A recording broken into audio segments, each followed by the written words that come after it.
Hi guys, I'm Dimension Jumper and today I'll be reviewing The Legend of Zelda The Wind Waker, which was released for the GameCube in 2002, and its HD remake, which was released for the Wii U in 2013.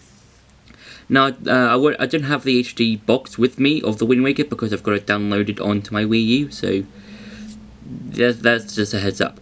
So, before this game was even released on the GameCube, Nintendo had released a sort of like demo type video before releasing any of the Zelda games to be on the GameCube, and it was like a more realistic kind of Zelda game looking Zelda thing. It was basically Link and Ganondorf basically fighting each other as a lot of other Zelda games do. But when the first Zelda game for the GameCube was released, which was The Wind Waker, a lot of people didn't really take the whole game a lot, because mainly because of how it looked, because of graphic wise, because the look and tone of the Wind Waker version of Link is basically a sort of cartoony and sort of cell shaded, and I think Wind Waker is one of those games that people either love or hate. It's one of those games that split down the middle with fans, and I do like the game. It's got some a lot of elements, nice elements and stuff. So, the plot of the game is that it takes place thousands of years after Ocarina of Time, and it takes place on an island, which is Link's hometown. I think it's called Outset Island, and it's Link's birthday, and he's told by his sister that his grandma or grandmother or whatever will give him a present, which is the hero's tunic, which is just the green hat and a green garb and everything, which is basically what which has been a sort of tradition throughout the ages. And you soon find out that your sister has been kidnapped by a big bird called the Emerald King. Now, the Emerald King is a big dumb bird that is made by Ganondorf, who basically kidnaps girls with pointy ears. Yep, and just let that sink in for a minute. Just big dumb bird and created by a... Yeah, anyway. So it's your job to basically save your sister. Now, the main sort of area that the location of the Emerald King is in the Forsaken Fortress, which is basically this sort of heavily guarded fortress filled with a variety of enemies. You've got rats, you've got moblins, you've got various other stuff, got moblins, bokoblins, various other enemies, and you're basically recruited by a bunch of pirates, who the main leader, Tetra, basically just tells you to go there and just basically free your sister. But that doesn't all go to plan, because then the Emerald King will just pluck you out of the Forsaken Fortress and just fling you across the ocean. By the way, this land area is filled completely with water, and there's a lot of islands and stuff. So you're then greeted by the King of Red Lions, a talking magical boat that doesn't have a sail. And I quite like the King Lions. He's your main companion throughout the game, and I really like his sort of humor a lot of the time, because he's basically this sort of he can be jolly or serious or whatever, how you might think of him. And it's how at the beginning of the game he doesn't think Link is the actual descendant of the hero of time, but then throughout the course of the game he then fully understands that Link is the descendant of the hero of time, from Ocarina of Time, obviously. And then he just kind of changes his mind halfway through the game, so to speak, and he tells Link that he has to find these three pearl things in order to collect the Master Sword. Now, the difference within both games is obviously the graphics, with the GameCube version being sort of more cartoony-ish, and with the HD version being more sort of the graphics are basically more updated in a sort of way, kind of like how Twilight Princess HD for the Wii U was still like more graphically better than the Wii and the GameCube versions of Twilight Princess, and it kind of shows. Another difference is that whenever you're sailing across the seas, you have obviously have the Red King Lions and a sail with you. Now, in the original version, people didn't really like just changing the direction of the wind or the boat to basically go towards the way you want to go. So Nintendo basically added a swift sail, which you can only get at an auction house on Windfall Island, which is basically one of the many islands you visit along your journey. And what that does is basically every time you set sail to a new island, you can basically just activate the swift sail, and it goes twice as fast. Now, the main instrument that you get is obviously the Wind Waker. Now, this is a baton that can basically control the elements of the wind, so you can basically go and change the wind direction. As I said earlier, you can summon cyclones, and you can also do various other stuff with the Wind Waker. Now, the Wind Waker, kind of like a baton, even though it is a baton, you can basically have all of these different musics and they're all different notes. I think it's 6 by something. I'm not a conducting person. Music isn't really one of my strongest subjects I'm good at. So yeah, and I quite like the Wind Waker because, well, the instrument, because I do like how you basically use it for various things and such stuff. Yeah, and now it's time for some gameplay. Now, for the HD version, you can choose one out of two controllers: the gamepad or the Wii Pro controller. I normally use the gamepad because you can easily get the items where you want to go. So yeah, that's what I suggest if you want to use the for controllers. And if you do use the gamepad, you're able to get all of the items on the lower screen, and you can also go to all of the other area items section. And also, when you're on the boat, you can basically choose out either a cannon, the salvage arm, or the Wind Waker. For the Wind Waker, you can if you want to use the gamepad, you basically use the stylus to basically just do that, or just use the circle pads to basically just do any of the tunes yourself. And this one, Wind of Requiem, basically lets you choose whatever path you want to go on. And another good thing about the gamepad is that you can also see the map, where you want to go and stuff. So I think that's quite cool. For the items in particular, if you're using the gamepad, you can basically just drag an item and put them into either any of these sections. So, for example, the magic armor, you can do that. I would suggest not using the Tingle bottle, which is the bottle you get from Tingle, because because basically Nintendo closed down the Miiverse, which was basically where you could put all your posts onto the Miiverse, from Wind Waker and stuff like that.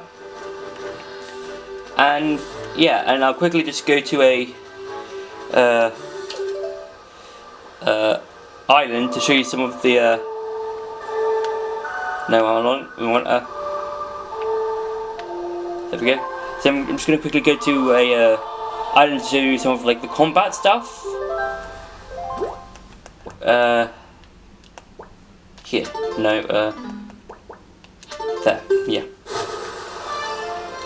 So yeah, you can basically do a lot of different tunes on the Wind Waker. Some are good, some are bad, some are okay. And also, this is one of the many Zelda games that uses in-game mechanics, for example the day-night cycle. So unlike other games series that use that look depending on what the day looks like. This game just basically uses like, you know, every few minutes is daytime, every few minutes nighttime, that sort of thing. Okay, so obviously you've got like your basic, you know, attacks. If you hold B, you can do a spin attack, but that does use up magic, and it does make you dizzy, so I highly suggest you use that at your own cost. You got your thrusts, your jump attacks, your like slashes, your normal spin attacks, which don't consume up magic. You got your rolling. You also got the hook shots, which can be like, which can be used as single pad or the gamepad itself to like move about. So that I'm just using the gamepad at this moment, and this is me just using the sticker pad. And yeah, so that's it being for the gameplay. Time to get back to the review. So when you do find the Master Sword, you've learned quickly that its power has been reduced. So you'll have to find these two sages, who will then lend their power to you, so you can basically get the Master Sword fully like powerful again. And you find out that they're both a Zora and a Kukui, both races you can find in Ocarina of Time. But you find out that Gandalf basically killed them, basically, and that's why they're ghosts. So basically, you have to find other people to basically fit the requirements of sages. Now, the downside of this is that there's only 2 of these sages to fully upgrade the Master Sword, and I would have liked it to have like 2 more, 1 or 2 more sages to like find. Probably descendants of like original sages, so that you could like go through the dungeon and free them or something. But yeah, I would have liked to have like 2 more sages, but anyway. But I do like the sages that you do find, like for the new sages to upgrade the Master Sword.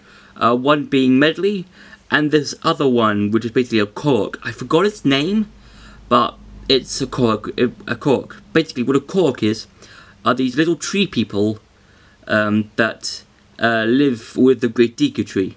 Now, the Great Deku Tree in this game, I think, or there have been theories that this Deku Tree is a descendant of the tree sampling from Ocarina of Time, and I think that's really cool of how, you know, the timeline basically branches out until like all of the other timelines, and how one thing happens in another section, or this one happens in like further on, because the Wind Waker is the beginning of the adult timeline, and yeah, and the dungeons you go through them are quite interesting. Like, I kind of prefer the Medley one than the Korok one, because the Korok one is basically the Wind Waker's version of the Water Temple, because that dungeon is it's so confusing, mainly with the whole main entrance, or the main hall thing with the fan, and basically to glide up to all these different rooms and stuff, and that's really not my favourite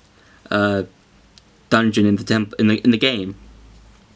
Now, the items you collect in this game are basically recurring items. You've got the bombs, you've got the bow, you've got the hookshot, the boomerang, and various other items.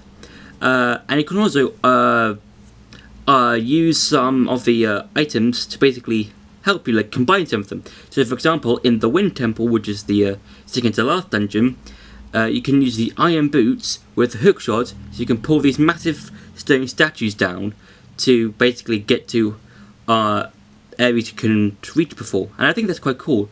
And you've also got the elemental arrows. You've got the fire arrow, the ice arrow, and the light arrows. Now, the light arrows in the Wind Waker in particular are probably one of the most overpowered items in the Zelda games, apart from like the ancient arrows, because the ancient arrows and the light arrows from the Wind Waker basically kill any enemy in one hit, because if you use them, you know what I mean, they're quite overpowered. And yeah, but I would advise don't use the light arrows all the time, because they do consume magic.